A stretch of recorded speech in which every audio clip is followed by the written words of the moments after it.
கத்திய தீட்டாதே புத்திய தீட்டு அப்படின்னு ஒரு பெரியவர் புத்தி சொன்னார். அதை கேட்ட ஒரு இளைஞன், அது எப்படி பெரியவரை புத்திய தீட்டுறது? கத்திய தீட்டுன்னு சொன்னா ஒரு கருங்கல்ல கத்திய தேய்க்கலாம், புத்திய தீட்டுன்னு சொன்னா எப்படி தலையை கொண்டுட்டு போய் தரையில தேய்ச்சிக்கிட்டு இருக்க முடியுமா அப்படின்னா. அந்த பெரியவர் உடனே புரிஞ்சுக்கிட்டார், இந்த இளைஞனுக்கு புத்தி கூர்மை கம்மி அப்படிங்கறத புரிஞ்சுக்கிட்டார். அது சரி, அறிவுக்கும் புத்திசாலித்தனத்துக்கும் என்ன வித்தியாசம்? இது ஒரு முக்கியமான கேள்வி. அறிவுன்னா என்ன, புத்திசாலித்தனம்னா என்ன? இதே கேள்விய சாக்ரட்டிஸ் கிட்ட அவருடைய சீடன் ஒருத்தன் கேட்டானா. ஐயா, அறிவுக்கும் புத்திசாலித்தனத்துக்கும் என்னங்க வித்தியாசம் அப்படின்னு கேட்டிருக்கான்.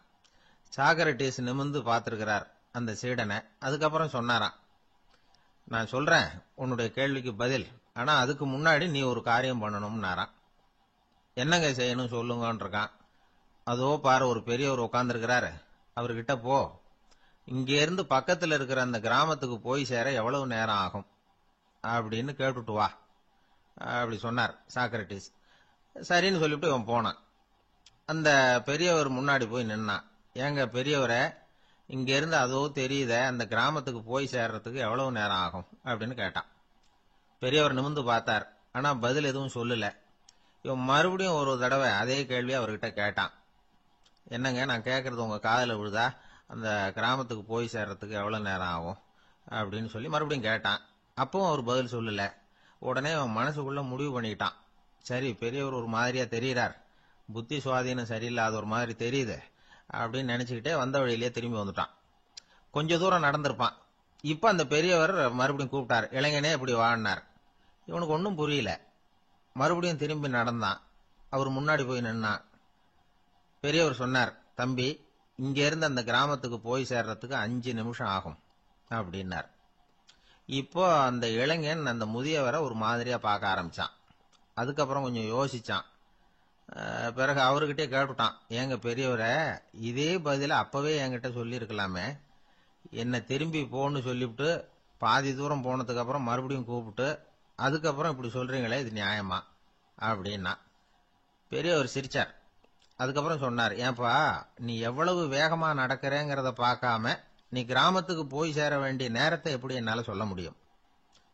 அதனாலதான் உன்னை கொஞ்ச தூரம் நடக்க விட்டு உன்னுடைய நடையின் வேகம், அந்த கிராமம் இருக்கிற தூரம் ரெண்டையும் கணக்கு போட்டு அதுக்கப்புறம் நேரத்தை சொன்னேன்னார். சீடன் வந்து தலை குனிந்தான். அப்படியே திரும்பி வந்து சாக்ரட்டிஸ் முன்னாடி நின்னான். சாக்ரட்டிஸ் இப்ப சொல்றார், தம்பி, அதுக்கு பேர் தான் புத்திசாலித்தனம். இந்த அறிவு கூர்மை வந்து எல்லா இளைஞர்களுக்கும் வரணும் அப்படிங்கறதுக்காகத்தான் கத்தியை தீட்டாத புத்தியை தீட்டு அப்படின்னு பெரியவங்க எல்லாம் சொல்லிட்டு இருக்கிறாங்க. புத்தியை தீட்டுறவங்க எல்லாம் வாழ்க்கையில அறிவாளியாராங்க, தீட்டாதவங்க கோமாளியாராங்க. இதுதான் இன்னைக்கு நடக்கிறது. அதனால அறிவு கூர்மைங்கிறது வேற.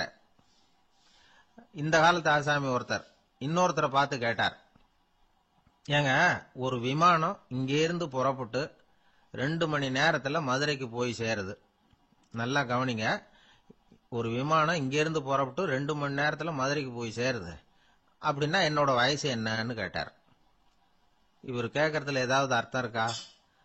அதாவது இங்க இருந்து புறப்பட்டு 2 மணி நேரம் ஆகுது மதுரைக்கு போறதுக்கு, அப்படின்னா என் வயசு என்னன்னு கேட்கிறார. இத கேட்ட உடனே அவர் பதில் சொன்னார், அப்படின்னா உங்களோட வயசு 20 அப்படின்னார். எப்படிங்க அவ்வளவு கரெக்டா சொன்னீங்க அப்படின்னு கேட்டார். வேற ஒண்ணும் இல்ல, எங்க பக்கத்து வீட்டுல ஒரு முழு பைத்தியம் இருக்கு, அதோட வயசு 40, அப்படின்னா உன் வயசு 20 தான் இருக்கணும் அப்படின்னார். அரை பைத்தியம்னு முடிவு பண்ணிக்கிட்டார். அதனால வாழ்க்கையில அறிவு கூர்மைங்கிறது ரொம்ப அவசியம். அந்த புத்திசாலித்தனம் இருக்கிறவங்க வாழ்க்கையில வெற்றி பெறுவது நிச்சயம். சாலை ஓரமா அழுதுகிட்டு உட்காந்துருந்தான். பிச்சை எடுத்து சாப்பிடுற ஒருத்தன் அந்த பக்கமா வந்தான். இவனை பார்த்தான். ஏன் அழுதுகிட்டு உட்காந்துருக்கிற, என்னாச்சு உனக்கு அப்படின்னு கேட்டான். அதுக்கு இவன் சொன்னா, என்கிட்ட ஒண்ணுமே இல்ல, நான் இந்த உலகத்துல இருந்து என்ன பிரயோஜனம், அதனாலதான் அழுதுகிட்டு இருக்கிறேன் அப்படின்னா. உன்கிட்ட மறைஞ்சிருக்கிற புதையல் என் கண்ணுக்கு நல்லா தெரியுது, அது உனக்கு புரியல, அதனாலதான் அழுதுகிட்டு இருக்கிற அப்படின்னா. என்னது, புதையல் இருக்குதா, உன் கண்ணுக்கு தெரியுதா அப்படின்னு கேட்டான். ஆமா எனக்கு தெரியுது, அந்த புதையலை நீ விக்கிறதுக்கு தயாரா இருக்கிறியா அப்படின்னு கேட்டான் இவன். இதை கேட்டதும் அந்த இளைஞனுக்கு ரொம்ப ஆச்சரியமா போச்சு. என்னது இப்படி கேட்கறானே அப்படின்னு. என்கிட்ட ஒரு காசு கூட இல்லையே, அப்படி இருக்கிறப்போ புதையல் எங்க இருந்து வந்தது அப்படின்னா. இந்த நேரத்துல அந்த பிச்சைக்காரன் சிரிச்சான். இப்படிதான் இந்த உலகத்துல எல்லாரும் சொல்லிட்டு இருக்கிறாங்க, என்கிட்ட ஒண்ணுமே இல்லை ஒண்ணுமே இல்லைன்னு சொல்லி. ஆனா அவங்க கிட்ட தான் புதையல் இருக்கு. நீ வேணும்னா என் கூட வா, நம்ம நாட்டு அரசர்கிட்ட போவோம், உன்கிட்ட இருக்கிற புதையலை அவர் நல்ல விலைக்கு எடுத்துக்குவார் அப்படின்னா. அது எப்படி உனக்கு தெரியும்னா, இதுக்கு முன்னாடியும் இது மாதிரி பல பேரை நான் ராஜா கிட்ட அழைச்சிட்டு போயிருக்கிறேன். அதனாலதான் உன்னை பார்த்தேன், உன்னையும் கூப்பிடுறேன். நீ சரின்னு சொன்னா உன்னை அழைச்சிட்டு போறேன், உங்ககிட்ட இருக்கிற புதையலை அவர் நல்ல விலை கொடுத்து எடுத்துக்குவார் அப்படின்னு சொன்னான். இவன் இப்படி சொல்றதும் அந்த இளைஞனுக்கு ஒண்ணுமே புரியல. இது என்னது இந்த ஆள் இப்படி சொல்லிட்டு இருக்கிறான், நம்ம கிட்ட என்ன இருக்குது, அதுவும் இல்லாம இவனே பிச்சை எடுத்து சாப்பிட்டுக்கிட்டு இருக்கிறான், இவன் போய் நம்மள ராஜா கிட்ட அழைச்சிட்டு போறதா போறேங்கிறானே என்ன அப்படின்னு சொல்லி அவன் யோசனை பண்ணான். என்ன யோசிக்கிற, உனக்கு பணம் வேணும்னா என்னோட வா அப்படின்னா. இளைஞன் ஒரு முடிவுக்கு வந்தான். சரி, இங்கேயே உட்காந்துக்கிட்டு இருக்கிறத விட அங்கேயாவது போய் பார்ப்போமே, இங்க அழுதுட்டு உட்கார்ந்து இருக்கிறதுல என்ன பிரயோஜனம், ஏதோ கூப்பிடுறான் போய் பார்த்துட்டு வருவோமே அப்படின்னு சொல்லி அவன் கூட புறப்பட்டான். பிச்சைக்காரன் முன்னாடி போயிட்டே இருக்கிறான், இந்த இளைஞன் பின்னாடி நடந்து போயிட்டு இருக்கான். ரெண்டு பேரும் அரண்மனையை நோக்கி போறாங்க. பாதி வழி போயிருப்பாங்க. வழியில அந்த பிச்சைக்காரன் சொன்னான், இத பாரு, முன்னாடியே சில விஷயங்களை நாம பேசிக்க வேண்டியிருக்கு, சரியா தெளிவா முடிவு எடுத்துக்கிட்டு அதுக்கப்புறம் ராஜா கிட்ட போகணும். ஏன்னா அங்க போய் அது முடியாது இது முடியாதுன்னு நாம நமக்குள்ள சண்டை போட்டுக்கிட்டு இருக்க முடியாது. ராஜாவுக்கு விலையை பத்தி கவலையே இல்லை, எவ்வளவு சொன்னாலும் நமக்கு பணம் கிடைச்சிரும். ஆனா அதுக்கப்புறம் நான் இதை விக்கிறதுக்கு தயாரா இல்லைன்னு சொல்லிடக்கூடாது. அதனால புதையலை விக்கிறதா இல்லையாங்கிறத இங்கேயே தெளிவா முடிவு செஞ்சுக்கணும், இல்லைன்னா ராஜா கிட்ட போய் அங்க போய் குழப்பிட்டு இருக்க முடியாது அப்படின்னு சொன்னான். இளைஞனுக்கு ஒண்ணுமே புரியல. என்ன சொல்ற நீ, என்கிட்டயா புதையலா, எங்க இருக்குது அப்படின்னு சொல்லி குழம்பி போனான். இப்போ அந்த பிச்சைக்காரன் சொன்னான், இத பாரு, இப்போ உதாரணத்துக்கு உன்னுடைய கண்களை எடுத்துக்கோ, அதுக்கு நீ என்ன விலை கேட்டுற போற, நான் அதுக்கு ராஜா கிட்ட இருந்து ஒரு 50,000 ரூபாய் வாங்கி தர முடியும். உன்னுடைய இருதயத்தை கொடுக்குறியா, 20 லட்சம் ரூபாய் வாங்கி தரேன். மூளையை கொடுக்குறியா, 30 லட்சம் வாங்கி தரேன். என்ன சொல்ற அப்படின்னு சொல்லி இந்த பிச்சைக்காரன் பேசிக்கிட்டே போறான். இளைஞனுக்கு கோபம் வந்துட்டுது. என்ன உளர்ற, உனக்கு என்ன பைத்தியமா, கண்ணையும் மூளையையும் இருதயத்தையுமா விற்பாங்க, என்ன விலை கொடுத்தாலும் அதையெல்லாம் நான் விற்கிறதுக்கு தயாரா இல்லை, நான் விற்க மாட்டேன், அதை கொடுத்துட்டு நான் என்ன பண்றது, இப்படி நான் மட்டும் இல்லை யாருமே இதை விற்கிறதுக்கு தயாரா இருக்க மாட்டாங்க அப்படின்னு சொன்னான் அந்த இளைஞன். இவன் இப்படி சொன்னதும் அந்த பிச்சைக்காரன் வாய் விட்டு சிரிக்க ஆரம்பிச்சுட்டான். இப்போ பைத்தியமானது நானா நீயா, லட்சக்கணக்கான கோடிக்கணக்கான ரூபாய் பொறுமானம் உள்ள பொருள்களை உங்ககிட்டயே வச்சுக்கிட்டு விற்க முடியாதுன்னு சொல்ற நீ தான் ஏழை, என்கிட்ட ஒண்ணுமே இல்லைன்னு மரத்தடியில் உட்காந்து அழுதுட்டு இருக்கிறிய அப்படின்னு சொன்னான். இன்னைக்கு பாத்தீங்கன்னா பல பேர் தன்கிட்ட புதைஞ்சிருக்கிற ஆற்றலை புரிஞ்சிக்க முடியாம அவதிப்பட்டு இருக்கிறாங்க. நம்ம கிட்ட என்ன இருக்குங்கிறது அவங்களுக்கு தெரியறது இல்ல, அதனாலதான் என்கிட்ட ஒண்ணுமே இல்லைன்னு சொல்லி அழுதுகிட்டு இருக்கிறாங்க. இத விளங்க வைக்கிறதுக்கு பெரியவங்க சொல்ற கதை இது. நம்ம கிட்ட இருக்கிற புதையலை நாம தான் தோண்டி எடுக்கணும். உண்மையான புதையல்ங்கிறது உள்ளே இருக்கு, ஆனா அதை வெளியில தேடுற ஆசாமிகள் தான் அதிகம். சராசரி மனித இயல்பு அப்படி. நம்ம கிட்ட விலை மதிக்க முடியாத பகுத்தறிவு இருக்கு, அதை வச்சுக்கிட்டு வாழ்க்கையில முன்னேறதுக்கு முயற்சி பண்ணணும். என்கிட்ட ஒண்ணுமே இல்லைன்னு நினைச்சு ஓரமா உட்காந்துடக்கூடாது. முயற்சி செஞ்சா முடியாத காரியம் எதுவுமே இல்லை. ஒரு ரயில்வே ஸ்டேஷன் பக்கம் வெளியில ஒரு டாக்ஸி நின்றுட்டு இருந்தது. அந்த பக்கமா வந்த ஒருத்தர் டாக்ஸி டிரைவரை பார்த்து சொன்னார், ஐயா, உங்க வண்டியில பின் சீட்ல ஒரு மணி பரிசு கிடக்கு, யாரோ மறந்து விட்டுட்டு போயிருக்கிறாங்க அப்படின்னாரு. இல்ல இல்ல, அது காலி பரிசு தான், நான் தான் அதை அங்க போட்டு வச்சிருக்கிறேன் டிரைவர். ஏன்னு கேட்டார் அவரு. இதுக்கு டிரைவர் சொன்னாரு, அதை பாக்குற யாராவது அதை எடுத்துக்கலாம்ங்கிற ஆசையிலேயாவது சவாரிக்கு வருவாங்க, அதுக்காக தான் போட்டு வச்சிருக்கிறேன் அப்படின்னார். ஒரு நண்பர் அவசர அவசரமா என்கிட்ட ஓடி வந்தார்.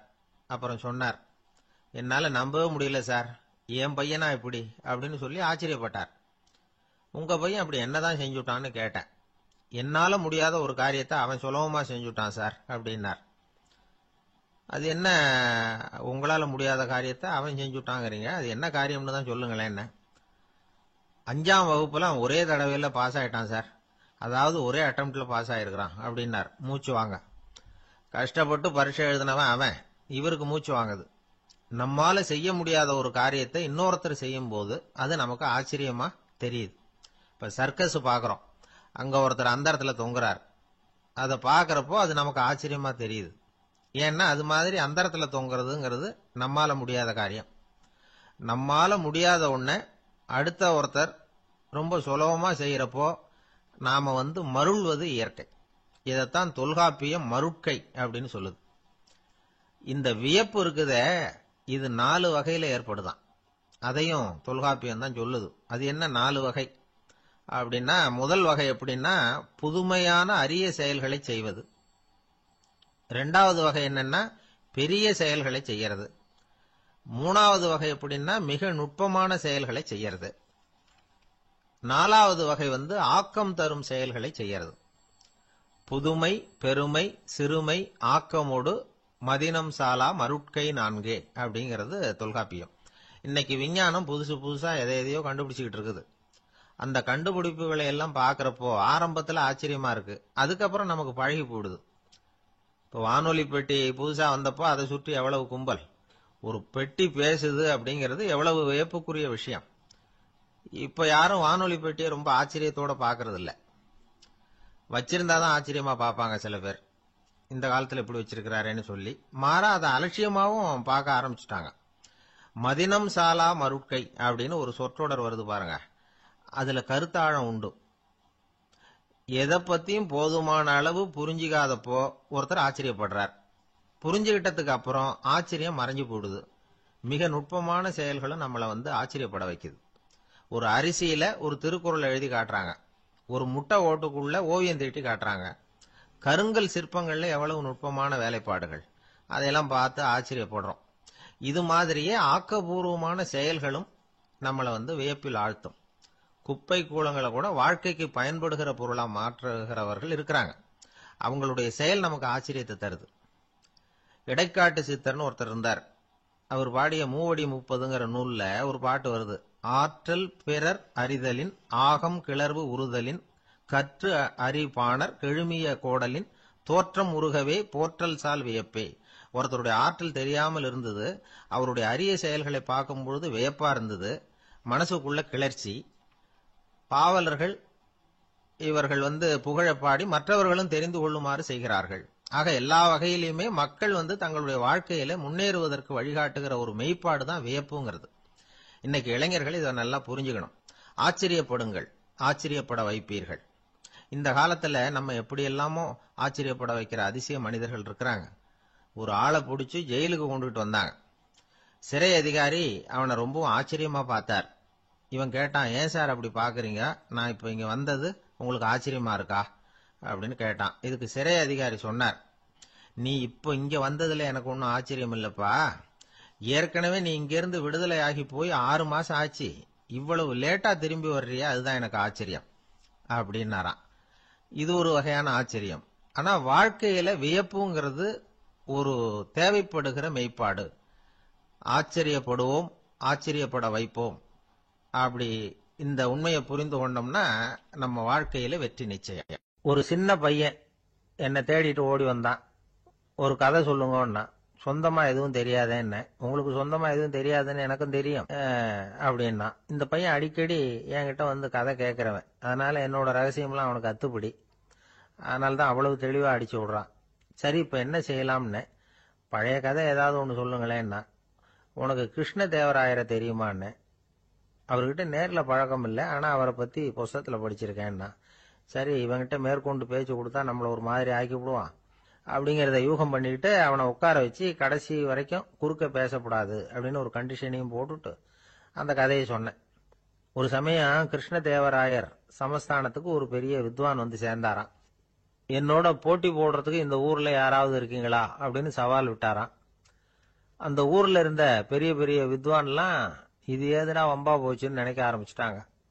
யாரும் அந்த ஆளோட போட்டி போடுறதுக்கு தயாரா இல்லை. எல்லாரும் நடுங்கிட்டு இருக்கிறாங்க. அந்த நேரத்துல ஒருத்த மட்டும் தைரியமா முன்னுக்கு வந்தான். அது யாருன்னா தெனாலிராமன். அந்த சமஸ்தானத்துல விகட கவி அவன். என்ன அனுப்புங்க போட்டிக்கு, நான் ஜெயிச்சு காட்டுறேன்னா. உனக்கு அவ்வளவு தைரியம் இருக்குதா அப்படின்னு கேட்டாங்க. தைரியம் மட்டும்தான் என்கிட்ட இருக்குது, ஆனா தைரியம் இருந்தா அதிர்ஷ்டம் தேடிட்டு வருங்கிறது எனக்கு தெரியும் அப்படின்னா. அடுத்த நாள் போட்டி ஆரம்பமாச்சு. அந்த பெரிய வித்வான் வந்து நின்னார். தென்னாலிராமன் எதிரில் வந்து நின்னான். அந்த வித்வான் ஒரு விரல காட்டினார். தென்னாலிராமன் பதிலுக்கு 2 விரல காட்டினான். வித்வான் 3 விரல காட்டினார். இவன் உடனே 4 விரல காட்டினான். உடனே 5 விரல காட்டினார் அவரு. தென்னாலிராமன் உடனே தன்னுடைய கை முஷ்டியை காட்டினான், கையை மூடி காட்டினான். அவ்வளவுதான். அந்த பெரிய வித்வான் கிருஷ்ணதேவராயர் காலில் விழுந்தார். நான் தோத்துட்டேன், என் தோல்வியை ஒத்துக்கிறேன் அப்படின்னு சொல்லிவிட்டார். கிருஷ்ணதேவராயர் அவரை தனியா அழைச்சிட்டு போய் என்ன நடந்ததுன்னு விசாரிச்சார். அந்த வித்வான் விளக்கம் கொடுத்தார். ஆண்டவன் ஒருவன் தான் உண்டுங்கிறத விளக்கறதுக்காக நான் ஒரு விரல காட்டினேன். அப்படி இல்ல, சக்தியை சேர்த்தா சக்தி சிவன் 2 பேர் உண்டுன்னு உங்க வித்வான் 2 விரல காட்டினார்.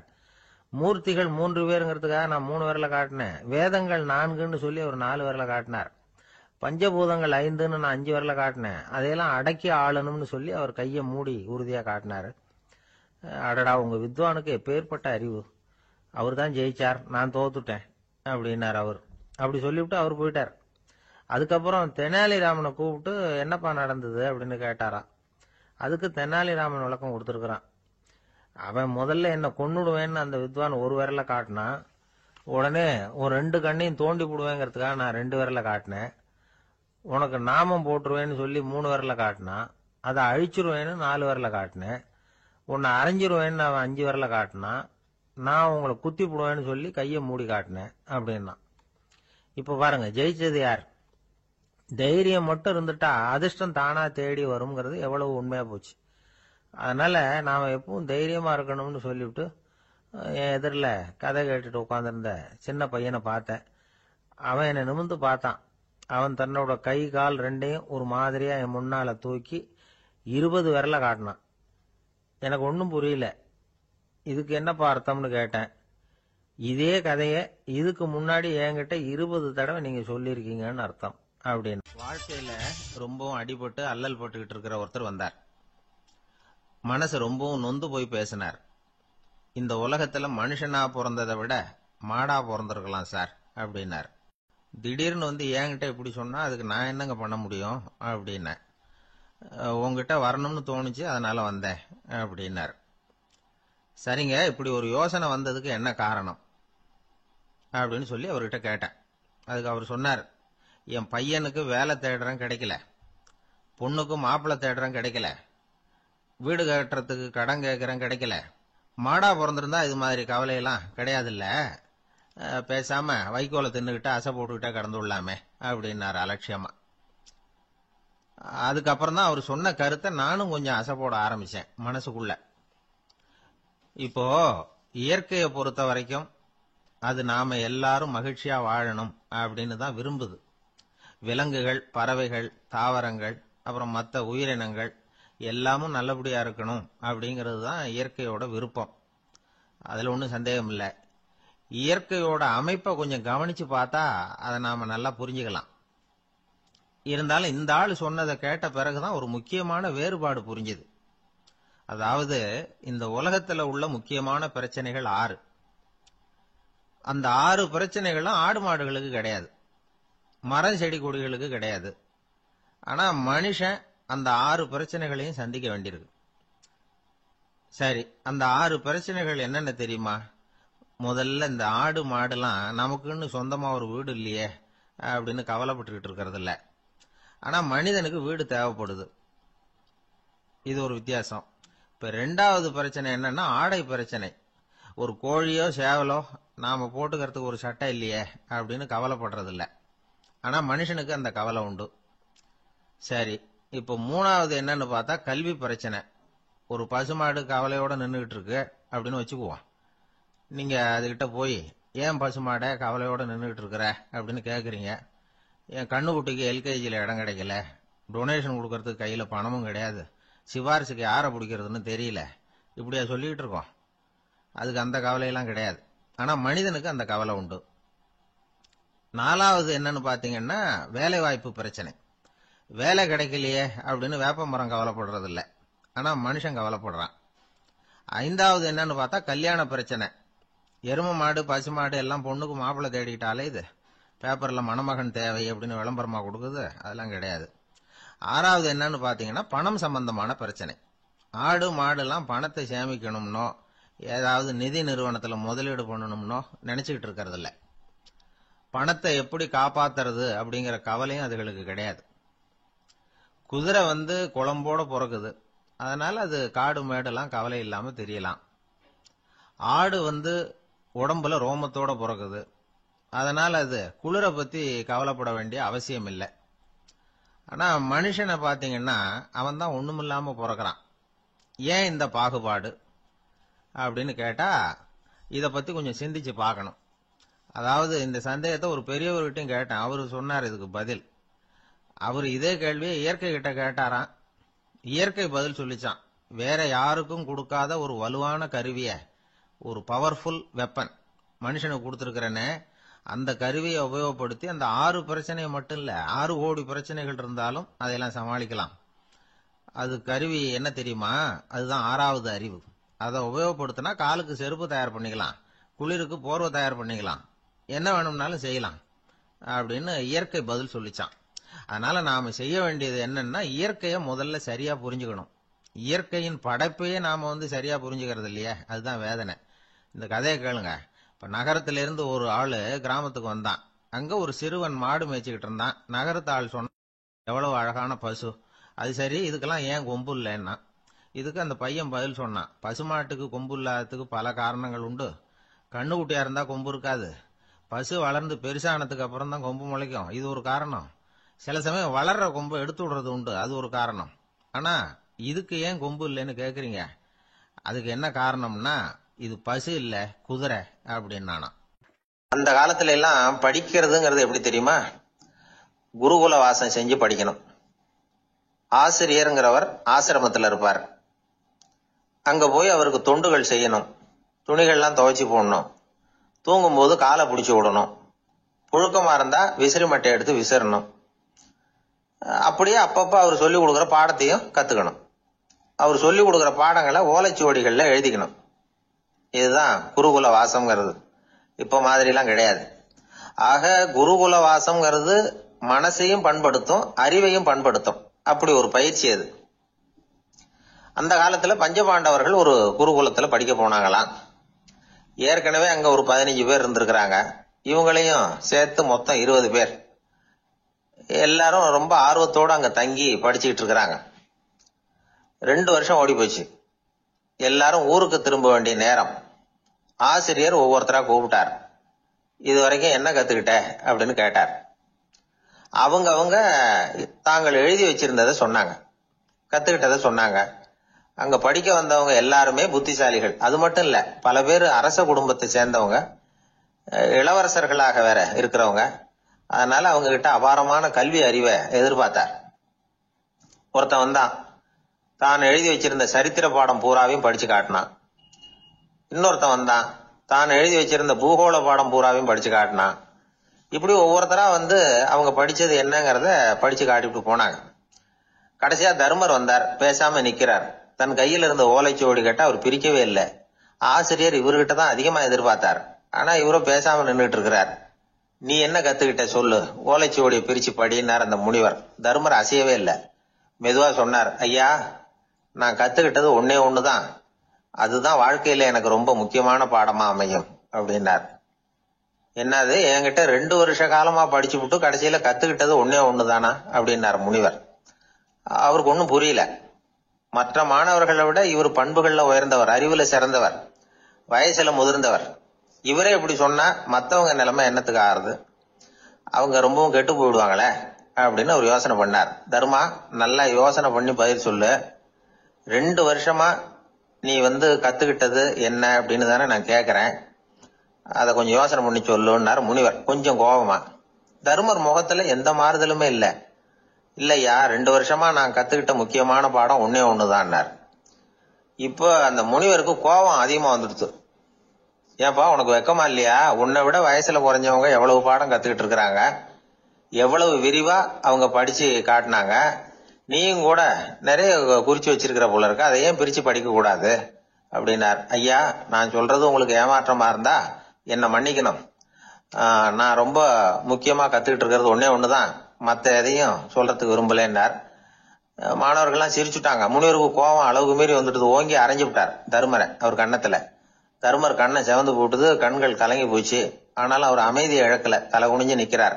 இவருடைய புடிவாதம் முனிவருக்கு இன்னும் ஆத்திரத்தை உண்டாக்கி விட்டது. இன்னொரு கண்ணத்திலே அரைஞ்சார். எல்லாரும் பயந்து போய் அமைதியா நின்றுட்டு இருக்கிறாங்க. முனிவர் கத்துறார், அப்படி நீ கத்துக்கிட்ட அந்த முக்கியமான பாடம் தான் என்ன, அதையாவது சொல்லு அப்படின்னார். ஐயா, அதை மட்டும் ஒரு ஓலைச்சுவடியில தனியா குறிச்சு வச்சிருக்கிறேன், இந்தாங்க இதை நீங்களே படிச்சு பாருங்கன்னார். தருமர் ஓலைச்சுவடியை நீட்டினார். முனிவர் அதை வாங்கி பிரிச்சார், சத்தம் போட்டு படிச்சார். என்ன எழுதியிருக்காருன்னா, எப்படிப்பட்ட சோதனை ஏற்பட்டாலும் நிதானம் இழந்து கோபத்துக்கு ஆளாக கூடாது அப்படின்னு. இதான் அந்த ஓலைச்சுவடியில அவர் எழுதி வச்சிருந்தது. அந்த ஒரு கணத்திலேயே முனிவரும் எல்லா மாணவர்களும் தர்மரை புரிஞ்சுக்கிட்டாங்களாம். அவர் கத்துக்கிட்டது ஏட்டு சுரக்காய் இல்ல, வாழ்க்கையில பயன்படக்கூடிய முக்கியமான அனுபவ பாடம். முனிவர் கண்கள்ல கண்ணீர். தர்மரை அன்போட கட்டி தழுவிக்கிட்டார். அப்புறம் சொன்னார், தர்மா, என்ன மன்னிச்சுரு, நீ மாணவன் இல்ல, ஆசிரியன். நான் இதுவரைக்கும் தெரிஞ்சுக்காத அனுபவ பாடத்தை நீ இப்ப எனக்கு கத்து கொடுத்துட்ட அப்படின்னு சொன்னாராம். அதனால நிதானம் தவறக்கூடாதுங்கிறது ரொம்ப முக்கியமான ஒரு செய்தி. ஒரு ஆசிரியர் மாணவனை ஒரு கண்ணத்துல ஓங்கி அரைஞ்சுட்டார். இவன் நிதானம் தவறல, அமைதியா நின்றுகிட்டு இருந்தான். அவரு ஒரு தடவை அரைஞ்சதும் எப்படி உன்னால நிதானம் தவறாம இருக்க முடிஞ்சுது அப்படின்னு கேட்டாங்க நண்பர்கள். அவன் சொன்னான், நான் நிதானம் தவறி இருந்தா எங்க வாத்தியார் இன்னொரு கண்ணத்திலையும் அரைஞ்சிருப்பார், அது அதை விட பலமா இருக்கும், அதனாலதான் நான் அப்படி இருந்தேன் அப்படின்னு நானா. ஆக நாம தெரிந்து கொள்ள வேண்டியது, வாழ்க்கையில நிதானம் தவறாமல் இருக்க வேண்டும். அதுதான் வெற்றியின் ரகசியம். ஒரு பெரிய காடு, அந்த காட்டுக்கு மத்தியில ஒரு ஆசிரமம். அங்க ஒரு முனிவர் இருந்தார். பல இடங்கள்ல இருந்து வர்ற குழந்தைகளுக்கு அவர் பாடம் சொல்லி கொடுத்துக்கிட்டு இருக்கிறார். ஏழை பணக்காரர் அப்படிங்கிற வித்தியாசம்லாம் கிடையாதுங்க. எல்லாரும் அவர்கிட்ட தங்கள் பிள்ளைகளை அனுப்பி வச்சாங்க. மன்னர்களுடைய பிள்ளைங்க கூட அங்க அவர்கிட்ட தான் படிக்கிறதுக்கு வருவாங்க.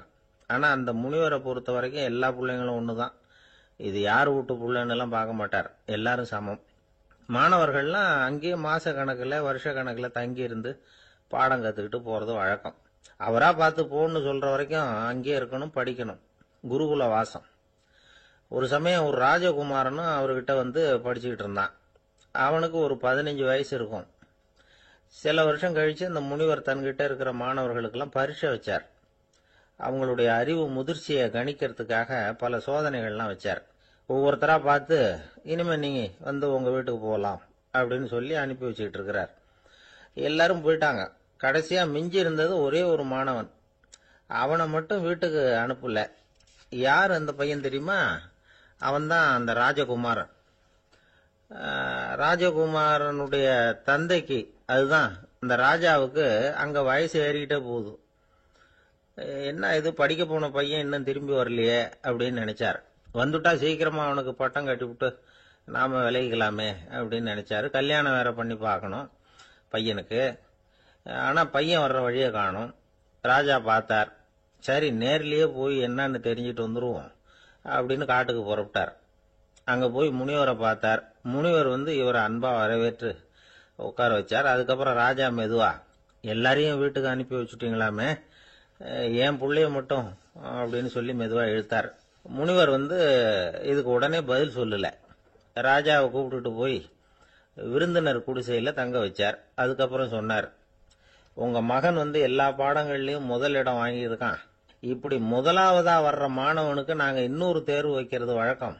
அதுலயும் அவன் முதலாவதா வந்துட்டான்னா அவன் ஒரு பெரிய வித்வான் அப்படிங்கிற கௌரவத்தை அடைஞ்சிருவான் அப்படின்னார். அதாவது முனிவர் அப்படி சொல்றார். அப்படி சொல்லிவிட்டு போயிட்டார் அவரு. ராஜா அங்கேயே தங்கிட்டார். ராத்திரி படுத்து தூங்கினார். காலையில எழுந்திருச்சு அந்த குடிசைக்கு வெளியில வந்தார் பல்லு விளக்கறதுக்காக. அந்த சமயத்துல தூரத்துல ஒருத்தன் ஒரு கையில கோடாலியை வச்சுக்கிட்டு தலையில ஒரு பெரிய விறகு கட்டை சுமந்துக்கிட்டு வந்துகிட்டு இருக்கிறது மாதிரி தெரிஞ்சது. யாராவது விறகு வெட்டியா இருக்கும் அப்படின்னு நினைச்சார் ராஜா. கிட்ட வந்ததும் உத்து பாக்குறாரு. பார்த்தா அது தன்னோட புள்ள. திகைச்சு போயிட்டார். என்ன இது, ஒரு ராஜகுமாரனை கூட இது மாதிரி வேலையெல்லாம் செய்ய சொல்றாங்களே அப்படின்னு நினைச்சார். ராஜகுமாரன் விறகு கட்டை கொண்டுகிட்டு போய் கொல்லை பக்கம் வச்சான். அந்த சமயம் முனிவர் அங்க வந்தார். என்ன மகனே, விறகு வெட்டிட்டு வந்துட்டியா? சரி, இப்போ ஒரு துடைப்பத்தை எடுத்துக்கோ, விருந்தினர் குடிசையின் வாசல் பக்கத்தை கூட்டி பெருக்கி சுத்தம் பண்ணு போ அப்படின்னார். அப்படியே செய்யறேன் குருவே அப்படின்னு சொல்லிவிட்டு போனான். சுத்தம் பண்ண ஆரம்பிச்சுட்டான். ராஜா பார்த்தார். இத உடனே ஓடியாந்தார். மகனே, என்ன காரியம் பண்ற? தொடப்பத்தை கீழே போடுனார். இப்ப அந்த ராஜகுமாரன் சொல்றான், தந்தையே, இது என்னுடைய குருதேவரோட உத்தரவு. இங்க நான் ஒரு மாணவன். இங்க அரசனும் ஒண்ணுதான், ஆண்டியும் ஒண்ணுதான். குருதேவர் சொல்றத மறுக்காம செய்யறது தான் எங்க கடமை அப்படின்னா. இந்த சமயம் முனிவர் அங்க வந்தார். இவனை முதுகுல தட்டி கொடுத்தார். அப்புறம் ராஜா கிட்ட சொன்னார், அரசே, உங்க புள்ள எங்க கடைசி தேர்வுலையும் வெற்றி பெற்றுட்டான். பணிவுதான் மாணவர்களின் மிக உயர்ந்த குணம். குருநாதர் சொல்றது மனசுக்கு பிடிக்கலன்னா கூட மறுக்காம செய்யணும். அப்படி செய்யறதுனால எதை செய்யலாம், எதை செய்யக்கூடாது அப்படிங்கிற விவேகம் அவங்களுக்கு வந்துடும். செய்யக்கூடாதத கூட பெரியவங்க சொல்லிவிட்டா செஞ்சுதான் ஆகணும் அப்படிங்கிற பணிவு அவங்களுக்கு வந்துடும். இந்த குணம் வந்துட்டுதுன்னா அவங்க எத்தனை கடினமான வேலையா இருந்தா கூட ரொம்ப சுலபமா செஞ்சு முடிச்சிருவாங்க. தூக்கத்திலேயும் அப்புறம் துக்கத்திலேயும் தோண்டு போட மாட்டாங்க. இந்த பணிவும் விவேகமும் அவங்க கிட்ட மன உறுதியை ஏற்படுத்தும். அந்த உறுதி உங்க பையனுக்கு வந்தாச்சு. இனிமே அவனை நீங்க அழைச்சிட்டு போகலாம். அவன் நிச்சயமா பேரும் புகழும் பெறுவான் அப்படின்னாரு. ராஜா அவரை பார்த்து, குருதேவா, புரிஞ்சுக்கிட்டேன், என்னை மன்னிக்கணும் அப்படின்னாரு. அதுக்கப்புறம் மகனை அழைச்சிக்கிட்டு நாட்டுக்கு திரும்பி வந்துட்டார். இந்த கதைய இன்று ஒரு தகவல்ல சொல்லுங்க சார், உங்க நிகழ்ச்சியில சொல்லுங்க சார் அப்படின்னு சொல்லி மாணவர்கள் கேட்டா, பணிவா இருக்கிறது எப்படி அப்படிங்கறத புரிஞ்சுக்குவாங்க அப்படின்னு சொன்னார் ஒருத்தர். சரி, சொல்லுவோம். அதுக்கு முன்னாடி நேர்லயே ஒரு பையன்கிட்ட சொல்லி பார்க்கலாமே அப்படின்னு தோணுச்சு. உடனே ஒரு பையனை கூப்பிட்டோம். ஏன்பா, உங்க வாத்தியார் உனக்கு இது மாதிரி ஒரு பரீட்சை வச்சா என்ன பண்ணுவேன் அப்படின்னு கேட்டோம். நானும் அப்படிதான் சார் நடந்துக்குவேன். விறகு வெட்டுவேன், தொடப்பத்தினால கூட்டி சுத்தம் பண்ணுவேன், உடனே செஞ்சு முடிச்சிருவேன் சார் அப்படின்னா. பலே, பரவாயில்லையே அப்படின்னோம். ஆமா சார், அப்படி செஞ்சாதானே வீட்டுக்கு அனுப்புவார், இல்லைன்னா இன்னொரு வருஷம் இங்கே இருந்து படின்னு சொல்லி விடுவாரு, அதனால அப்படி செய்வேன் அப்படிங்கிறான் அந்த பையன். அவர் ஒரு நாள் வீட்டு திண்ணையில உட்காந்துருந்தாராம். அப்போ தெருவில் ஒரு பிச்சைக்காரன் அந்த வழியா வந்திருக்கிறான். பிச்சை கேட்டிருக்கான். அந்த சமயத்துல தர்மர் வேற ஏதோ வேலையா இருந்திருக்கிறார். அதனால பிச்சைக்காரனை பார்த்து, நாளைக்கு வா அப்படின்னு சொல்லிவிட்டார். அவனும் சரின்னு சொல்லிட்டு போயிட்டான். பீமன் இத பார்த்துக்கிட்டு இருந்தான். உடனே அவன் என்ன செஞ்சான் தெரியுமா? ஒரு முரசை எடுத்துக்கிட்டு கிராமத்தை நோக்கி ஓடனான். முரசை அடிச்சுக்கிட்டு ஏதோ சொல்ல ஆரம்பிச்சுட்டான். தர்மருக்கும் இது தெரிய வந்தது. அவருக்கு ஒன்றும் புரியல. என்னாச்சு உனக்குன்னு கேட்டார். பீமன் சொன்னான், நான் கிராம மக்களுக்கு ஒரு செய்தியை தெரிவிக்க போறேன் அப்படின்னா. என்ன செய்தின்னார். எங்க அண்ணன் காலத்தை வென்றுட்டார் அப்படிங்கிற செய்தியை சொல்ல போறேன்னா. நான் காலத்தை ஜெயிச்சுட்டேனா, எதனால அப்படி சொல்ற அப்படின்னு கேட்டார். நீங்க பிச்சைக்காரனை நாளைக்கு வர சொன்னீங்களே, அதனாலதான் அப்படின்னா. அதனால என்னன்னார். நீங்க அவனை நாளைக்கு வான்னு சொன்னீங்க, நீங்க நிச்சயமா நாளைக்கு இருப்பீங்களா? அந்த பிச்சைக்காரனும் நாளைக்கு உயிரோட இருப்பானா? நாளைக்கு நீங்க இருந்தாலும் பிச்சை போடக்கூடிய மனோபாவம் உங்களுக்கு இருக்குமா? பிச்சை நிச்சயம் போடுவீங்களா? நாளைக்கு வரைக்கும் அவன் பிச்சைக்காரனாவே இருப்பாங்கிறது என்ன நிச்சயம்? நாளைக்கு உங்க சந்திப்பு நிச்சயம் நடக்குமா? அதனாலதான் நீங்க காலத்தை ஜெயிச்சுட்டீங்க அப்படின்னு சொல்லி அவ்வளவு நிச்சயமா நான் முடிவு பண்ணிவிட்டேன். அப்படி நீங்க நினைச்சதுனாலதான் அவனை நாளைக்கு வர சொல்லியிருக்கிறீங்க. இது எவ்வளவு பெரிய விஷயம். இதை மற்றவங்களுக்கு சொல்லாம இருக்கலாமா? நேரம் ஆயிட்டுது, நான் உடனே ஊருக்குள்ள போய் இதை சொல்லணும், தாமதிக்க முடியாது. ஏன்னா இந்த நேரம் கடந்துட்டுதுன்னா அடுத்த நாழிகை எனக்கு கிடைக்கும்ங்கிறது நிச்சயம் இல்லை அப்படின்னு பீமன் சொல்லி முடிச்சுட்டு புறப்படுறதுக்கு தயாரானான். தர்மர் அவசரமா குறுக்கிட்டார். தம்பி, கொஞ்சம் பொறு, நான் தவறு பண்ணிட்டேன். பரிபூர்ண சுதந்திரம் பெற்ற மனிதன் தான் அப்படி பேச முடியும், அப்படி வாக்குறுதி தர முடியும். அந்த பிச்சைக்காரனை இப்பவே கூப்பிடு, ஏதாவது உடனே கொடுத்து அனுப்பி வச்சு விடுறேன். நாளைக்கு என்ன நடக்கும்ங்கிறது யாருக்கு தெரியும் அப்படின்னார். இந்த கதையிலிருந்து நாம உணர்ந்து கொள்ள வேண்டிய உண்மை என்ன தெரியுமா? நிகழ்காலம் ஒண்ணுதான் நம்ம கையில் இருக்கிறது. அதை தவற விடாமல் சரியா பயன்படுத்திக்கணும். கடந்த காலம்ங்கிறது திரும்பி வரப்போறது இல்ல. எதிர்காலம்ங்கிறது இப்ப நம்ம கிட்ட கிடையாது. அதனால நிகழ்காலத்தை தான் நாம பயன்படுத்திக்க முடியும். ஒரு ஊர்ல ஒரு சோதிடர் இருந்தார். அவர் எதிர்காலத்தை பத்தி அதிகமா சொல்லிட்டு இருப்பார். அவருடைய சோதிடத்தை எப்படியாவது பொய்யாக்கி போடணும் அப்படின்னு சொல்லி 2 இளைஞர்கள் தீர்மானம் பண்ணிட்டாங்க. அதுக்காக ஒரு திட்டம் போட்டாங்க. அது குளிர்காலம். ஒரு இளைஞன் பெரிய கோட்டு ஒண்ணு சட்டைக்கு மேல போட்டுக்கிட்டான். அந்த மேல் கோட்டுக்குள்ள ஒரு புறாவை மறைச்சு வச்சுக்கிட்டான். 2 பேரும் அந்த சோதிடர் வீட்டுக்கு போறாங்க. அவரை பார்த்தாங்க. இத பாருங்க, இந்த கோட்டுக்குள்ள ஒரு புறாவை மறைச்சு வச்சிருக்கிறோம். அந்த புறா இப்போ உயிரோட இருக்கா இறந்து போச்சா, இதை நீங்க சொல்லணும். சரியா சொல்லிவிட்டா உங்க ஜோசியத்தை நம்புறோம் அப்படின்னாங்க. இவங்க மனசுக்குள்ள என்ன திட்டம்னா, புறா உயிரோட இருக்குன்னு அவர் சொல்லிவிட்டாருன்னா அப்படியே கையால் அமைக்க அதை கொண்டுட வேண்டியது. புறா உயிரோட இல்லைன்னு சொல்லிவிட்டாருன்னா அப்படியே உயிரோட எடுத்து காட்டிவிட வேண்டியது. இதுதான் அந்த இளைஞர்களோட திட்டம். அவர் என்ன பதில் சொன்னாலும் அவர் சொல்றது பொய்ன்னு நிரூபணம் பண்ணிவிடலாம்ல, இதுதான் அவங்க நம்பிக்கை. இந்த சோதிடர் எல்லா வகையிலையும் தப்பிக்க முடியாதுன்னு அவங்க நம்பினாங்க. ஆனா அந்த சோதிடர் சொன்ன பதில் இவங்களை திகைக்க வச்சுட்டுது. அவர் என்ன சொன்னார் தெரியுமா? உங்க கோட்டுக்குள்ள இருக்கிற புறா உயிரோட இருக்கா செத்து போச்சா அப்படின்னு தானே கேக்குறீங்க.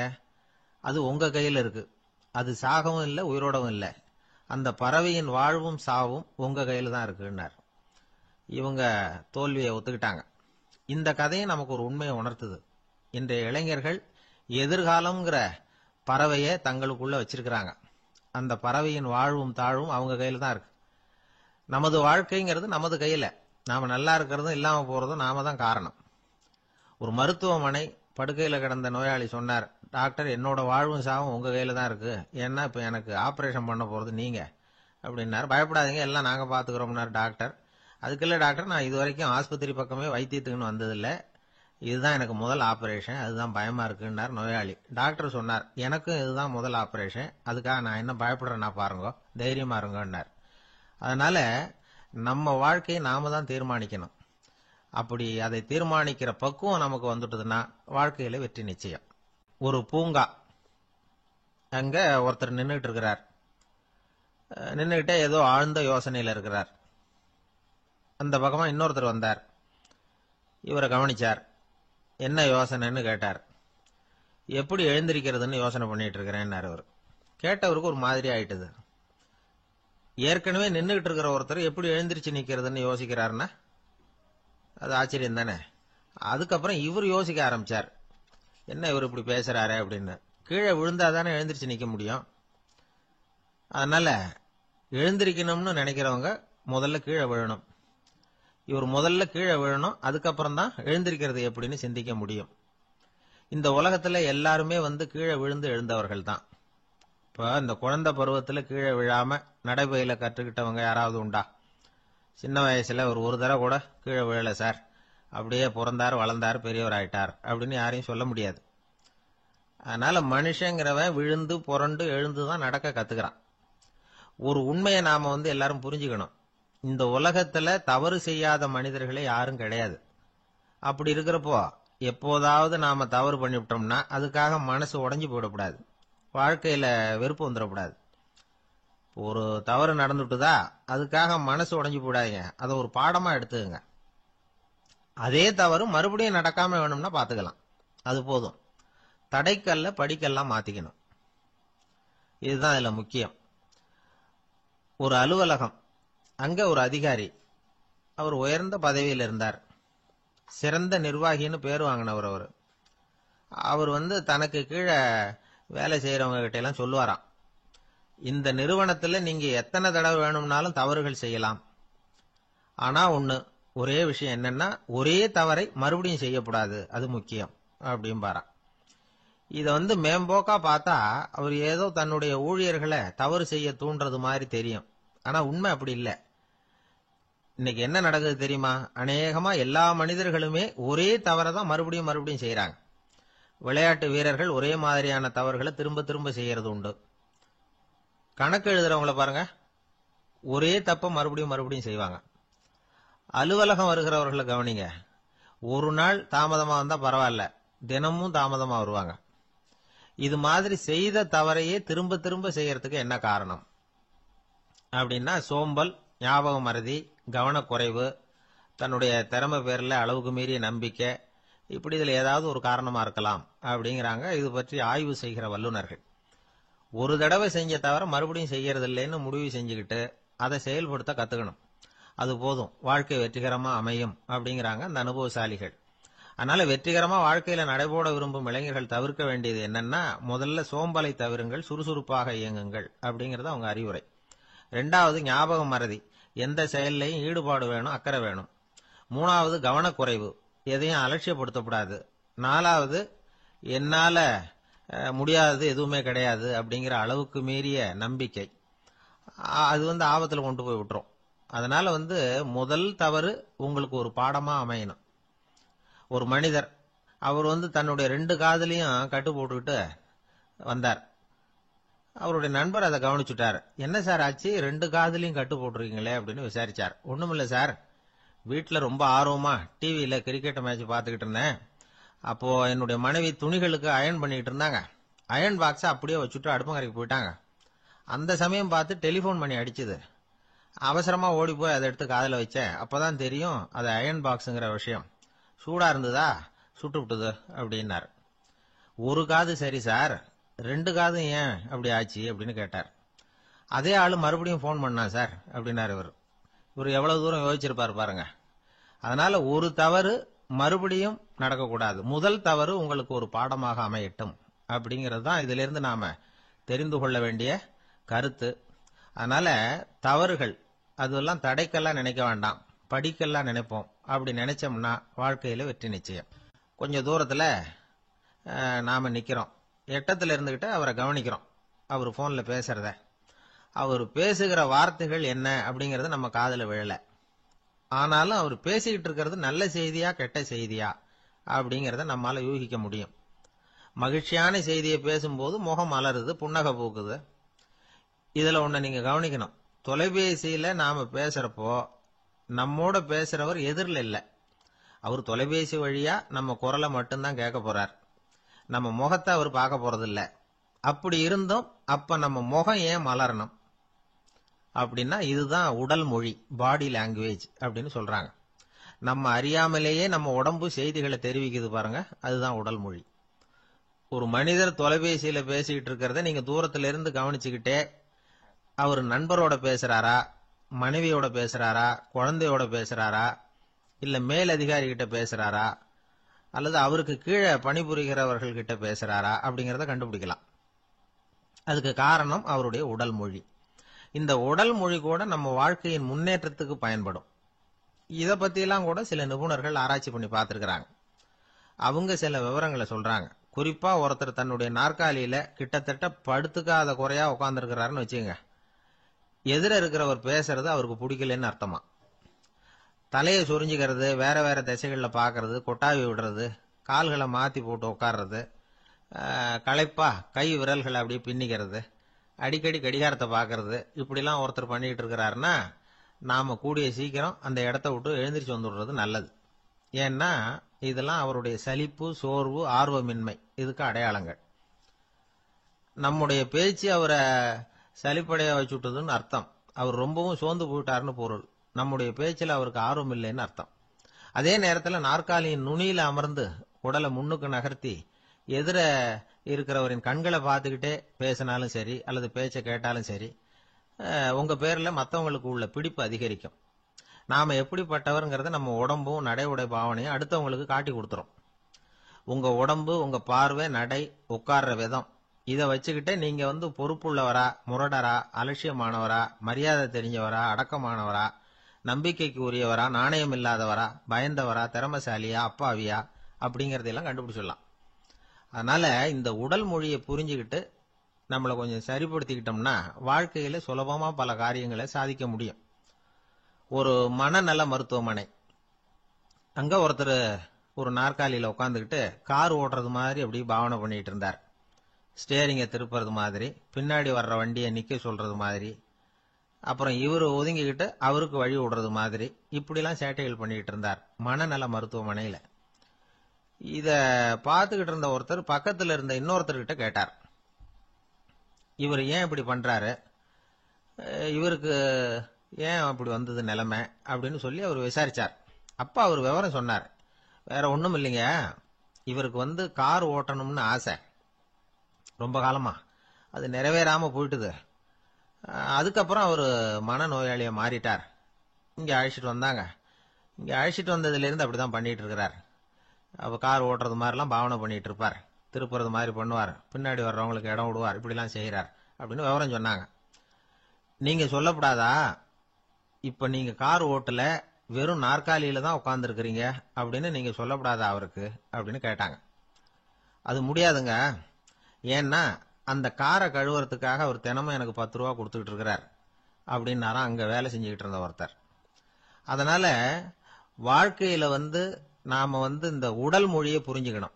உடல் மொழிங்கிறது இப்ப ஆரம்பத்துல சொன்னது மாதிரி அந்த தொலைபேசியில பேசுறவங்கள தூரத்துல இருந்து பார்த்தாவே அவர் யாருகிட்ட பேசுறாரு என்ன பேசுறாருன்னு தெரியும்.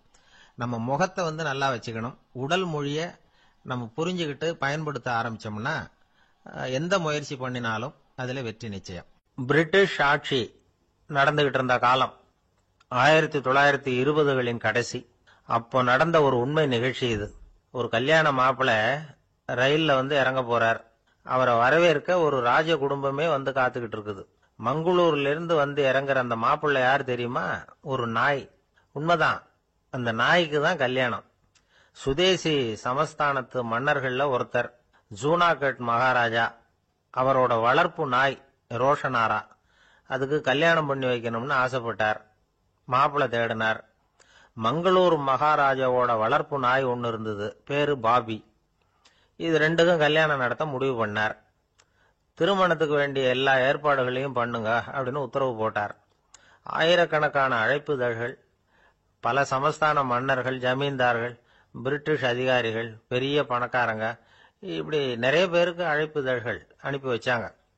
பத்திரிகையை பார்த்தவங்க எல்லாம் திகைச்சு போயிட்டாங்களாம். இருந்தாலும் என்ன பண்றது, ராஜாவே அழைக்கிறார், போகாம இருக்க முடியுமா? அந்த சமயத்துல நாட்டின் கவர்னர் ஜெனரலா இருந்தவர் இர்வின் பிரபு. அவருக்கும் ஒரு பத்திரிகை போயிருக்குது. வாங்கி பார்த்ததும் அவருக்கு பயங்கர எரிச்சல். உடனே குப்பை தொட்டியில போட்டுட்டாராம்.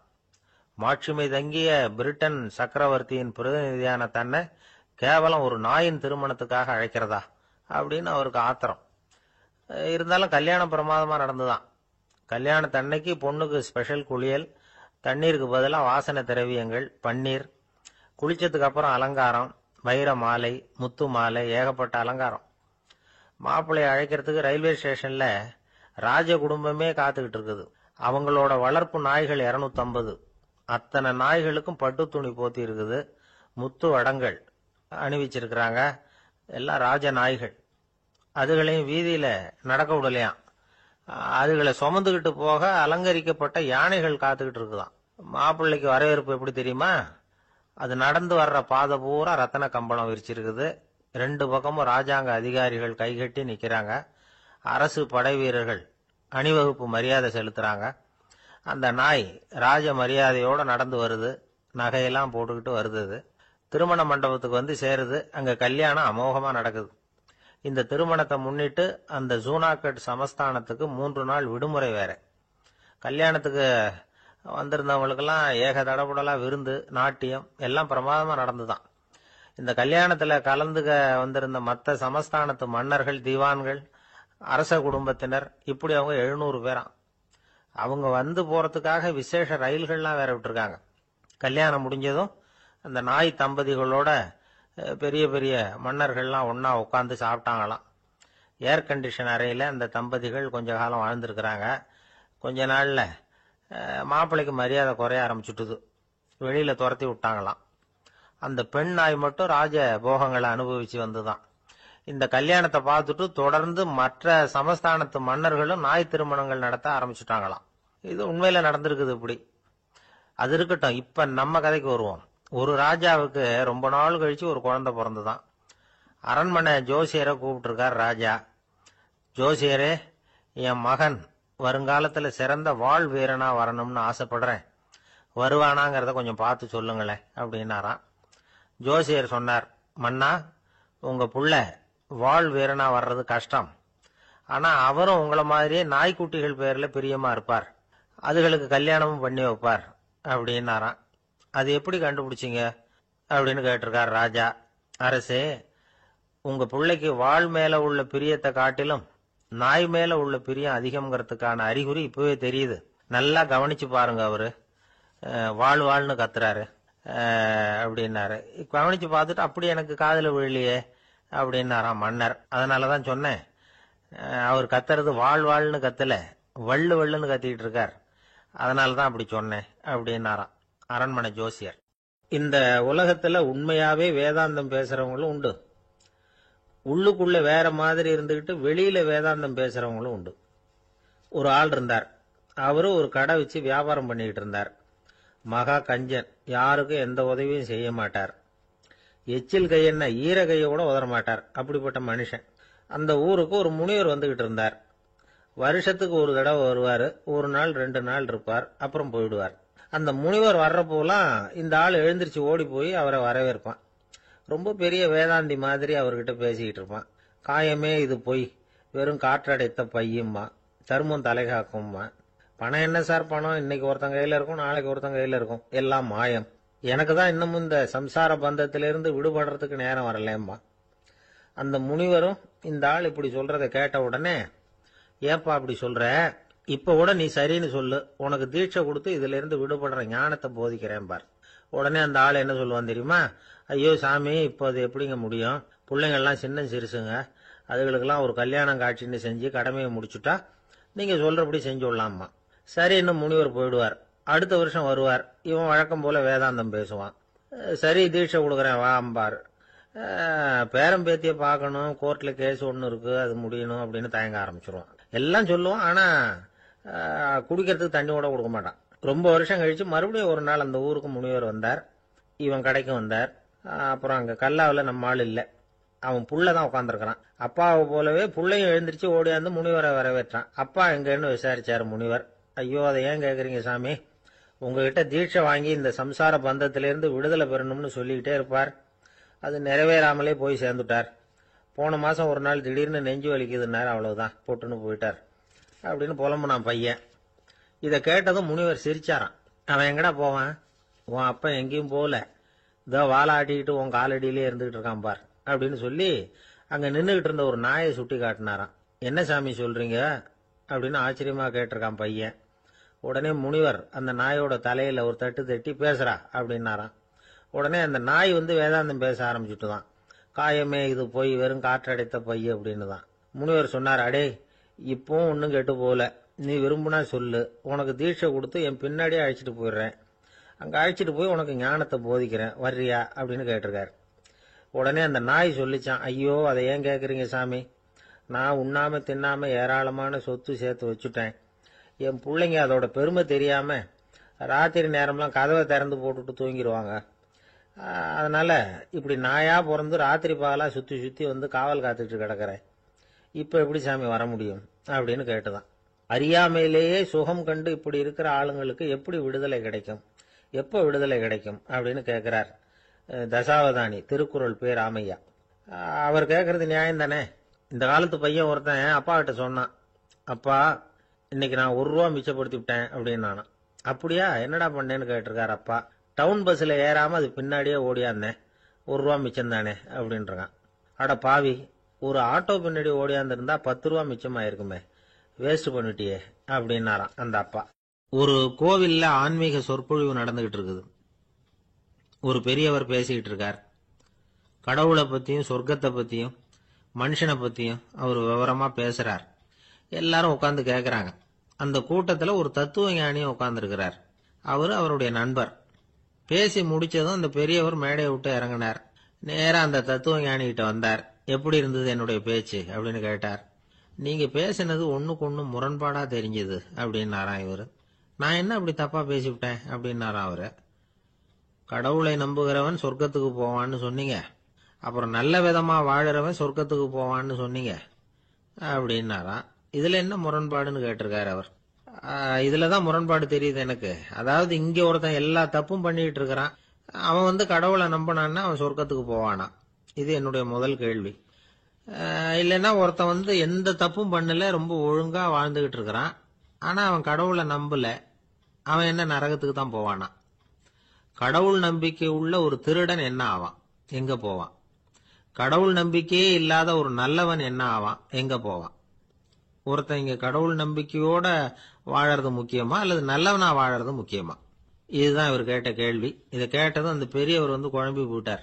அவர் சொன்னது நியாயம் தானே. கடவுளை நம்புறவன் தான் சொர்க்கத்துக்கு போவான்னா பேசாம கடவுளை நம்பிக்கிட்டு இந்த உலகத்துல எல்லா தப்பும் பண்ணிட்டு இருக்கலாமே. பேச்சாளர் குழப்பத்தோட வீட்டுக்கு போனார். படுத்து தூங்கினாரு. ஒரு கனவு வந்தது. கனவுல அவர் ஒரு ரயில்ல வேகமா போயிட்டு இருக்கிறார். எதிரில் உட்கார்ந்து இருக்கிறவரை பார்த்து நாம இப்ப எங்க போறோம்னு கேட்டார். சொர்க்கத்துக்கு போயிட்டு இருக்கிறோம் அப்படின்னாங்களாம். ரயில் போய் நின்றுது. இவர் இறங்கினார்.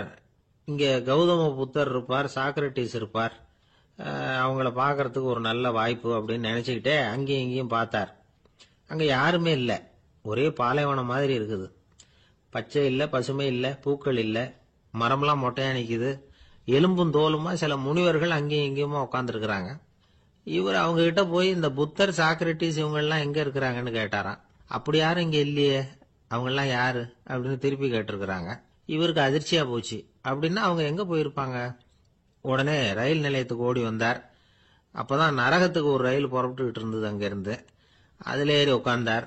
ரயில் வேகமா போச்சு. நரகம் நெருங்க நெருங்க காற்று குளிர்ச்சியா வீச ஆரம்பிச்சுதான். வெளியில பசுமையா இருந்துதான். அழகான மலர்கள், அழகான நீர்நிலைகள், நந்தவனங்கள், ரொம்ப அருமையா இருக்குது. ரொம்ப அங்க இருந்தவங்க எல்லாம் ரொம்ப மகிழ்ச்சியா உல்லாசமா வேற இருந்திருக்கிறாங்க. எங்க பார்த்தாலும் ஆடல் பாடல் உற்சாகம். இவர் ரயில விட்டு இறங்கினார். அவருக்கு சந்தேகம், இதுவா நரகம் அப்படின்னு விசாரிச்சிருக்கார். ஆமா, இதுதான் நரகம் நாங்களாம். எனக்கு ஒரு சந்தேகம் இருக்காரு, என்னன்னு கேட்டிருக்காங்க. கௌதம புத்தரும் சாக்ரட்டிஸும் லாவோஸும் இவங்க மாதிரி இன்னும் பல பேரும் கடவுள் நம்பிக்கை இல்லாதவங்க, அவங்க எல்லாம் இங்க இருக்கிறாங்களா அப்படிங்கறது தான் என்னுடைய சந்தேகம் அப்படின்னாரா. இப்ப அவங்க சொல்லியிருக்கிறாங்க, இப்ப நீங்க பாக்குறீங்களே பசுமையும் பச்சை பயிர்களும் ஆடல் பாடல்களும் அழகிய மலர்களும், இது எல்லாமே கௌதம புத்தரும் சாக்ரட்டிஸும் அது மாதிரி மகான்களும் இங்க வர ஆரம்பிச்ச பிறகுதான் உண்டாக ஆரம்பிச்சது. இந்த பிரதேசத்தை அவங்க அப்படியே மாத்திவிட்டாங்க. இப்போலாம் இங்க இருக்கிறவங்க யாரும் சொர்க்கத்துக்கு போறதுக்கே ஆசைப்படுறது இல்ல அப்படின்னாங்களாம். இந்த அதிர்ச்சியிலேயே அந்த பெரியவர் கனவு கலைஞ்சி முடிச்சுக்கிட்டார். இதுல இருக்கிற கருத்து என்னன்னா, நல்லவர்கள் எங்க இருக்கிறாங்களோ அந்த இடத்துக்கு பேர் தான் சொர்க்கம். சொர்க்கம் நரகம்ங்கிறதெல்லாம் ஆன்மீக பண்புகள், அவ்வளவுதான். ஒரு ஊர்ல ரெண்டு இணைபிரியாத நண்பர்கள். ஒருத்தன் கேட்டான், இப்ப கடவுள் நம்ம முன்னாடி உங்க ரெண்டு பேர்ல யாராவது ஒருத்தர் மட்டும் என்னோட சொர்க்கத்துக்கு வரலாம் அப்படின்னு கூப்பிட்டா நீ என்ன சொல்லுவேன்னு கேட்டானா. இவன் ரொம்ப பெருந்தன்மையா உன்னையே அழைச்சிட்டு போக சொல்லிடுவேன் அப்படின்னு இருக்கான். அப்படின்னா உனக்கு சொர்க்கம் வேணாமான்னு கேட்டிருக்கான் அவன். நீ என்னை விட்டுட்டு போனாவே அப்புறம் இந்த பூலோகமே எனக்கு சொர்க்கம் தாண்டா அப்படின்னு நானா இவன். ஒரு சின்ன பையன் வந்தான். அவனை பார்த்து ஒரு கேள்வி கேட்டோம். ஏன்பா உங்க வீட்டுல அம்மா புத்திசாலியா அப்பா புத்திசாலியா அப்படின்னு. அவன் அலட்சியமா நம்மளை பார்த்து சிரிக்கிறான். என்ன சார் இது, இந்த காலத்துல இது கூட தெரியாம இருக்கிறீங்களே அப்படிங்கிறான். ஒரு சின்ன பையன் நம்மளை பார்த்து இப்படி கேட்டு விட்டானே அப்படின்னு நினைக்கிறப்போ நமக்கு ஒரு மாதிரி ஆயிடும். அதுக்கப்புறம் தான் இந்த தாத்தா பாட்டிலாம் சொல்ற ஒரு கதை ஞாபகத்துக்கு வந்தது. அது என்ன கதை தெரியுமா? ஒரு ஊர்ல ஒரு அம்மாவும் பிள்ளையும் இருந்தாங்களாம். அந்த மகனுக்கு திடீர்னு தேசாந்திரம் போய் வரணும்னு ஆசை வந்துட்டுது. ஊர் ஊரா போய் சுத்தி பார்க்கணுங்கிற ஆசை. அந்த அம்மாவுக்கு இது பிடிக்கல. மகனை பிரிஞ்சு இருக்கிறதுக்கு அவங்க மனசு இடம் கொடுக்கல. வேணாப்பான்னு சொல்லி பார்த்தாங்க, அவன் கேட்கல. திடீர்னு புறப்படவும் செஞ்சுட்டான். சரி, இனிமே அவனை தடுக்க முடியாதுன்னு முடிவு பண்ணிட்டாங்க அந்த அம்மா. இருந்தாலும் புத்திசாலித்தனமா ஒரு யோசனை பண்ணாங்க. மகனை கிட்டத்துல கூப்பிட்டாங்க. அவங்ககிட்ட சொன்னாங்க, இதை பாருப்பா, நீ தேசாந்தரம் போறதுன்னு தீர்மானம் பண்ணிவிட்ட, அதை நான் தடுக்கல, போயிட்டு வந்துடும். ஆனா போறதுக்கு முன்னாடி எனக்கு ஒரு வாக்குறுதி கொடுத்துட்டு போ அப்படின்னாங்க. போறப்போ ராத்திரியா இருந்தாலும் பகலா இருந்தாலும் சரி, புளிய மரத்து நிழல்ல தான் தங்கணும். திரும்பி வர்றப்போ இரவும் பகலும் நீ வேப்ப மரத்து நிழல்லே தங்கணும் அப்படின்னாங்க. சரி, அப்படியே செய்யறேன்னு சொல்லி வாக்குறுதி கொடுத்தான் பையன். புறப்பட்டு போனான். போற வழியில புளிய மரத்து நிழல்லே தங்கினான், தூங்கினான். அப்படி போயிட்டே இருந்தான். 7வது நாள் அவன் உடம்பு சுகமில்லாம போயிட்டுது. ரொம்பவும் பலவீனம் ஆயிட்டான். இனிமே நடக்க முடியாதுங்கிற நிலைமை வந்துட்டுது. யோசிச்சு பார்த்தான். சரி, இதுக்கு மேல போக வேண்டாம் அப்படின்னு முடிவு பண்ணிட்டு திரும்பி வர ஆரம்பிச்சுட்டான். திரும்பி வர்றப்போ வழியில வேப்ப மரத்து நிழலையே தங்கி தங்கி வந்தான். நாளுக்கு நாள் உடம்பு சரியா வந்துட்டுது. 7வது நாள் வீட்டுக்கு சேர்றான். உடம்பு பழையபடியே கலகலப்பாயிட்டுது. பூர்ண சுகம். தேசாந்திரம் போன பையன் திரும்பி வந்துட்டானே அப்படின்னு அந்த அம்மா ஆச்சரியப்படலை. ஏன்னா அவங்களுக்கு தெரியும் இப்படி ஆகும்னு. பையன் சீக்கிரமா திரும்பி வரணுங்கிறதுக்காகத்தான் அவங்க அந்த யோசனையை சொன்னாங்க. என்ன விஷயம்ங்கிறதையும் அவங்களே சொன்னாங்க. மகனே, புளிய மரத்து நிழல் உடம்புக்கு உஷ்ணத்தை கொடுக்கும், சீக்க உண்டாக்கும். அதனால நீ தொடர்ந்து புளிய மரத்து நிழல்ல தங்கினாவே நோய்க்கு ஆளாயிட்ட. அதனால பயணத்தை முடிச்சுக்கிட்டு திரும்பி வரணுங்கிற முடிவுக்கு வந்துட்ட. திரும்பி வர்றப்போ நீ தங்கினது வேப்ப மரத்து நிழல், அது உடம்புக்கு குளிர்ச்சியை தரக்கூடியது, நோயை தீர்க்கக்கூடியது. அதனால சுகமா வீட்டுக்கு வந்து சேர்ந்துட்டேன். உன்னோட தேசாந்திர பயணத்தை தடுக்கிறதுக்காக தான் இப்படி பண்ணினேன் அப்படின்னாங்களாம் அந்த அம்மா. பாத்தீங்களா அம்மாவோட புத்திசாலித்தனத்தை? அப்பாவா இருந்தா இப்படியா பண்ணுவார்? ஒரு அப்பா பையன்கிட்ட 10 ரூபா கொடுத்து இதை எடுத்துக்கிட்டு அடுத்த ஊருக்கு போய் அங்க இருக்கிற மாமா கிட்ட இதை கொடுத்துட்டு வாடா, வழியில எங்கேயாவது மரத்தடியில படுத்து தூங்கி விடாதே அப்படின்னு எச்சரிக்கை பண்ணி அனுப்புனாராம். பையனுக்கு எச்சரிக்கையா வாழறது எப்படிங்கிறத கத்துக் கொடுக்கறதுக்காக இப்படி பண்ணார். அவன் பணத்தை வாங்கிட்டு போனான். அப்பா சொன்னதை மறந்துட்டு ஒரு மரத்தடியில படுத்து தூங்கிட்டான். அவனுக்கு தெரியாம அவன் பின்னாடியே போன அப்பா அவன் கையில இருந்த அந்த 10 ரூபாயை நைஸா எடுத்துட்டு வந்துட்டார். அவன் பையில தானே வச்சிருந்தான், அது தெரியாம எடுத்துட்டு வந்துட்டார். அவன் தூங்கிட்டு இருக்கான். எடுத்துட்டு ஒரு மறுபடியும் வீட்டுக்கு வந்துட்டார். பையன் முழிச்சுக்கிட்டு பைய தடவி பார்க்கறான், பணத்தை காணும். அழுதுகிட்டே திரும்பி வந்தான். அப்பா கிட்ட விஷயத்த சொன்னான். அப்பா சிரிச்சுக்கிட்டே சொன்னார், அதுக்கு தான்ப்பா ஆரம்பத்திலேயே எச்சரிக்கை பண்ணினேன், இனிமேலாவது நீ ஜாக்கிரதையா இருக்கணும் அப்படிங்கிறதுக்காக தான் இப்படி பண்ணினேன். அந்த பணம் எங்கேயும் போயிடல, நான் தான் அதை உனக்கு தெரியாம எடுத்து வச்சிருக்கிறேன். இதோ பாரு அப்படின்னு